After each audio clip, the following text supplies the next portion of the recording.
All right, we'll get started. We'd like to welcome Cam Davis into the interview room here at the BMW Championship. Cam was one of two players to move from outside the top 50 in the FedEx Cup standings at last week's FedEx St. Jude Championship into the top 50 to qualify for the BMW Championship. So Cam, if we could just get an opening comment on your strong play last week and getting you into the field and looking forward to this week at Olympia Fields. No, I played some really good golf over the last month or so actually. Since I just missed out in the Open Championship, I've played some awesome golf. So I've had a lot of stressful Sundays, and I've managed to play really good golf in each of them and keep progressing forward. So last week was another very satisfying 18 holes to finish off a good tournament, and now I'm really looking forward to having another week on the job again this week. A few times down to the BMW Championship, but haven't yet finished in the top 30 in the FedEx Cup standings. How much is that on your mind with an opportunity to play your way into East Lake next week? Yeah, well, I mean, up until this week, my big goal was just trying to get in the top 50. So now I've got an opportunity for the Tour Championship. We've got to kind of turn that around a little bit and focus ahead. So I would love to, absolutely love to play East Lake. I haven't been out there before, obviously, and it would be a great way to cap off a great run to finish the year, which has been really up and down. So finishing this way and potentially getting the furthest up the list that I've ever been is it's a pretty nice feeling and nice turnaround. All right, we'll take some questions out here. If you have a question, we'll get a microphone to you. We'll start with Cam Morfitt on the right here. What did you do at the Open? I think were you the first alternate, and were you on site just sort of hanging out? What was that like? Yeah, so when registration closed and everything was finalised, I was first reserve from that point onwards, and not a single person withdrew. So I went there at the beginning of the week. Actually, I went to Scotland, played Scottish Open, kind of expecting to eventually get a tee time at the Open, and the longer I was there, the less likely it looked that I was going to get a start. So I was there all Thursday from 5:30 in the morning till 5 in the afternoon, sitting around waiting and hoping that I was going to get an opportunity, and it never turned up. So that was a rough week, but I got some good practice in actually while I was there that has kicked forward and produced some good results afterwards.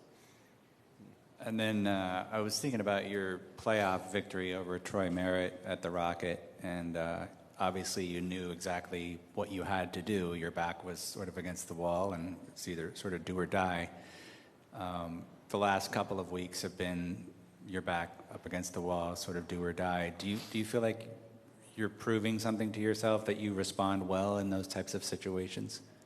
I've found myself in this sort of situation quite a few times now through my career, whether it was my first year getting onto the PGA Tour and losing my card and having to play a great 9 holes to finish the final Corn Ferry finals event just to get my card back, to playing in a playoff. I feel like when it is kind of a do or die situation, some of the inhibitor actually is taken off in my brain. I feel like I've got free rein. The only way I'm going to succeed is if I make a really fully committed swing and not just go for broke, but definitely play without fear of making a mistake. And I found myself in a position where, sure, I started the round just inside the number the last few weeks, but I needed to play a good round and shoot under par in order to stay there. So at no point did I get safe. I felt like I still needed to make birdies, and even when I finished, I thought, well, maybe it's enough, but maybe I needed more birdies, and it was only after the round that I found out that it was enough each time. So in that sort of headspace, I feel like, I've played a lot of really good golf to keep my career pressing forwards. And, each time I do it, it's another little thing in the back of my mind the next time I'm in that situation that, I can play well and do well in that situation. Go to Matt all the way in the back. Kim, a bit of an interesting season. Obviously, the President's Cup to start it off was a very high point. It seems like you've had some high points, some low points. Just want to characterize your season as you've kind of gone through it.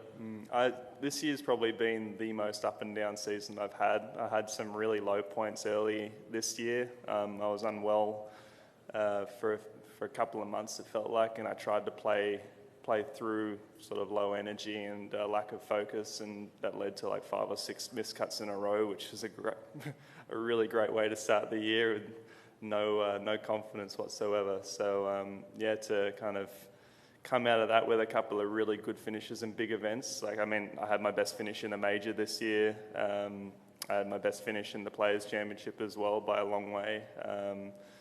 there were some high points. But yeah, this year a lot of the time was spent kind of stressing about, whether or not I was going to make it to the playoffs or keep my card, or how was I going to be at the end of the season. And to kind of turn it around and really finish strong like this is really satisfying, because I've pulled myself out of some pretty deep holes this year.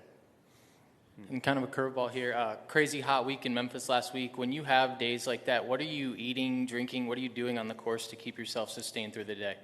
There's so much drinking going on. I use the hydration powders, and I'm filling a bottle up with one of those pretty much every single time, and almost draining a bottle whole. I'm used to playing in some heat back home in Australia, but the humidity never quite reaches what it was last week in Memphis. That was brutal. So you got to make sure you eat. I feel like one of the last things you want to do when it's that hot is eat food, but you got to still keep some energy coming in. But the hydration part and keeping cool somehow. I was putting ice cubes in my hat and walking down the fairway with it just melting over my head to try and keep me cool. Little things like that just to try and get some sort of comfort. But it was pretty hard to feel comfortable when it was like that. Sean, on the left. How often do you check your FedEx rank throughout the season? Honestly, I don't really check it.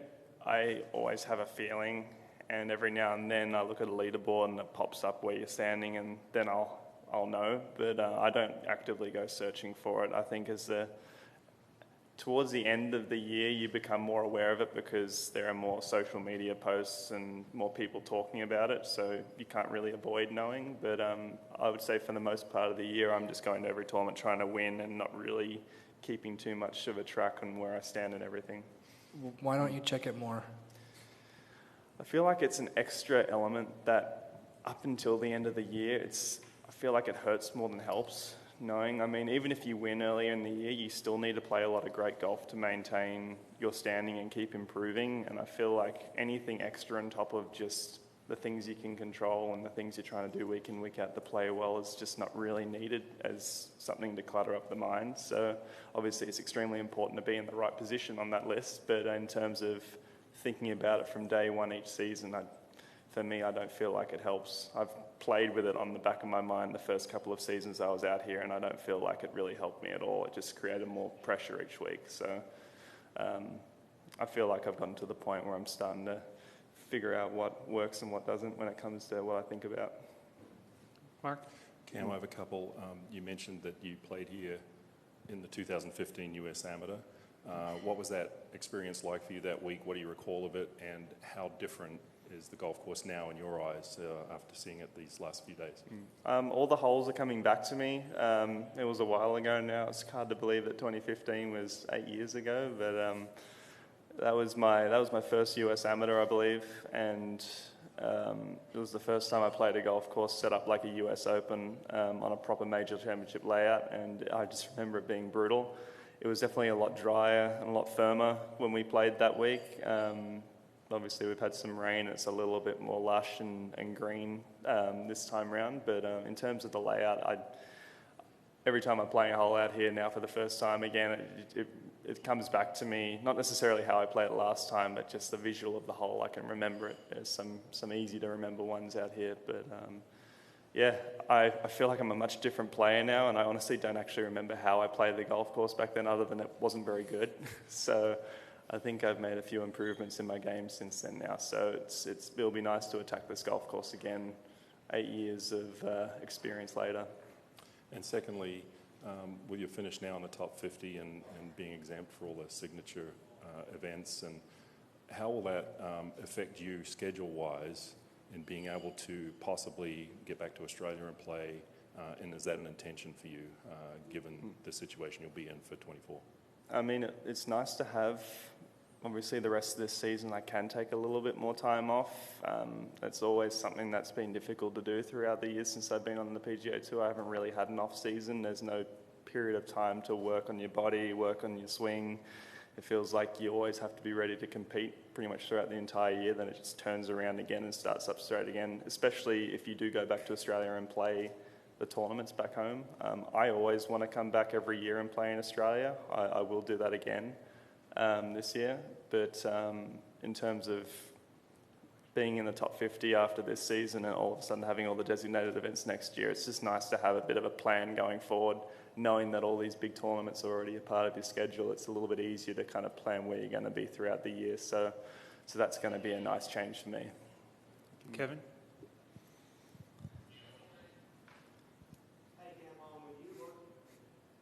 When you think about your growth in your game from when you first got out on tour from the Korn Ferry Tour, where do you think you've seen the most growth? Either physically, mentally, kind of what comes to mind? I've made a lot of changes in the right direction across the board, really, for me. Physically, I've gotten a bit stronger. I've gotten a little bit more stable with my golf swing. Mentally, I've made a lot of inroads there. I feel like I'm starting to figure out what works for me. I think every year I play, I'm getting a little bit more understanding of the best things to think about and the best ways to react to each situation, because I'm getting in each one more and more. I feel like across the board since I was first out here, I've done a lot of hard work, and it's nice to see that continuing to progress me forward each year. I feel like I am getting better and better every year, which is a nice thing to think to yourself about it, especially at the end of each season, actually seeing some good results.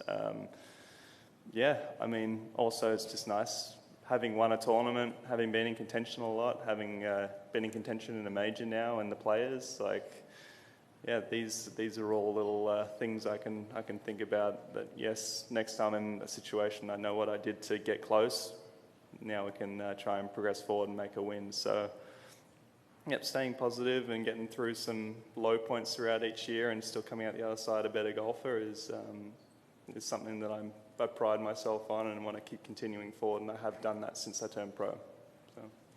Is there anything from last week in particular that you're particularly proud of, either a situation or a mental approach or a decision, or kind of what comes to mind there?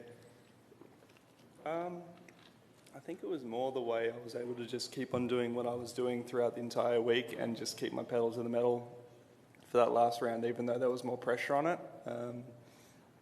It was pretty simple. I felt like I had a lot of things that were working well in the swing, short game and putting, and just to keep doing that even though I was feeling more amped up that was the satisfying part, playing the last couple of holes and keeping it in play, even if with a couple of poor breaks, getting them up and down, or getting a nice lag putt, or playing the last hole with water and off the tee and next to the green and hitting a great drive down the middle of the fairway and then near the pin and having an easier putt and an easier chance to make a par on the last to kind of solidify myself in this event.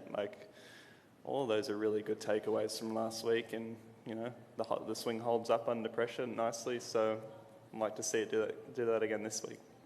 What would you have been doing this week if you had? Did you have any other plans, or had the schedule been open? I didn't make any plans this week. I left it open to making it here this week. Otherwise, I would have been back home in Seattle. But I was very happy to make some last-minute travel plans Sunday night.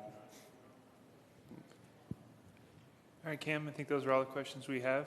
Thank you very much for your time, and best of luck this week. Appreciate it. Thank you.